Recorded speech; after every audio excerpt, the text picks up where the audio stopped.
Hi viewers. இன்னைக்கு April 29 வீட்டுக்கு வீடு வாசப்படி சீரியல் என்னாச்சுன்னு சொல்லி பார்க்கலாம். அதுக்கு முன்னாடி சேனல் சப்ஸ்கிரைப் பண்ணாதவங்க மறக்காம சப்ஸ்கிரைப் பண்ணுங்க. இன்னைக்கு என்ன அப்படின்னு சொல்லி பார்த்தீங்கன்னா, இங்க வந்து அஜய் வந்து கேக் கட் பண்ணி பிரியாக்கு ஊட்டி அவங்க 2 பேரும் ப்ரொபோஸ் பண்ணி 6 வருஷம் ஆச்சுடா. நான் உன்கிட்ட வேலைக்கு சேர்ந்திருந்தா கூட எனக்கு எதனாச்சும் ப்ரொமோஷன் கிடைச்சிருக்கும். எப்போ எனக்கு ஒய்ஃபா ப்ரொமோஷன் கொடுக்க போறா அப்படின்னு சொல்லி அவங்க பேசிட்டு இருக்காங்க. இந்த மாதிரி உங்க அப்பாவை பத்தி தான் உனக்கு தெரியும்ல. உங்க அப்பா கிட்ட வந்து நான் ஒரு நல்ல சீனியரா நான் வந்து இதான பிறகு தான் நல்ல ஒரு ஜூனியரா ஆன பிறகு தான் நான் வந்து இது பண்ணுவேன் அப்படிங்கிற மாதிரி அவர் பேசிட்டு இருக்கிறாரு. இப்போ அங்க வந்து இவங்களோட தங்கச்சி வராங்க. அப்போ அஜயோட தங்கச்சி வராங்க. அவங்க ஃப்ரெண்ட்ஸ் கேங்கோடி வராங்க. வந்தோடனே என்னடா அப்பா நீ கிழிச்ச கோட்டை தாண்ட மாட்டேன்னு சொல்லிட்டு இருக்கிறாரு.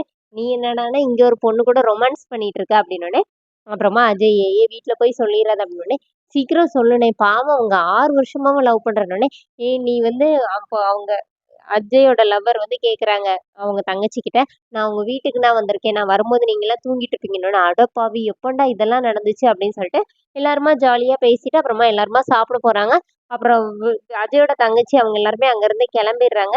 இப்போ அவங்க அப்பா வந்து கால் பண்ணி அவர் பேரு சக்கரவர்த்தி. அவர் வந்து கூப்பிடுறாரு. "நீ உடனே என் கேபினுக்கு வா" அப்படின்னோனே, அஜய் வேக வேகமா அங்கருந்து கெளம்புறாரு.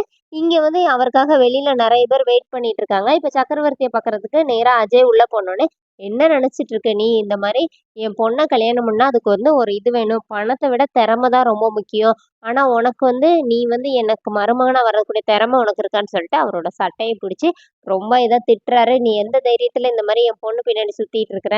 என் பொண்ணு கேட்டா நான் குடுக்க மாட்டேன்னு இல்லன்னு சொல்ல மாட்டேன்னு அவளுக்கு தெரியும். ஆனா, இப்போ உன்ன கல்யாணம் பண்ணிக்க குடுக்க மாட்டேன்னு சொன்னா, அவ என்ன முடிவெடுப்பா? எல்லாம் தெரிஞ்சு தானே நீ இந்த மாரி பண்ணியிருக்க அப்படின்னு சொல்லி ரொம்ப திட்டிட்டு இருக்கிறாரு. அதோட என்னோட எபிசோட் எண்ட் பண்ணியிருக்காங்க. Thank you.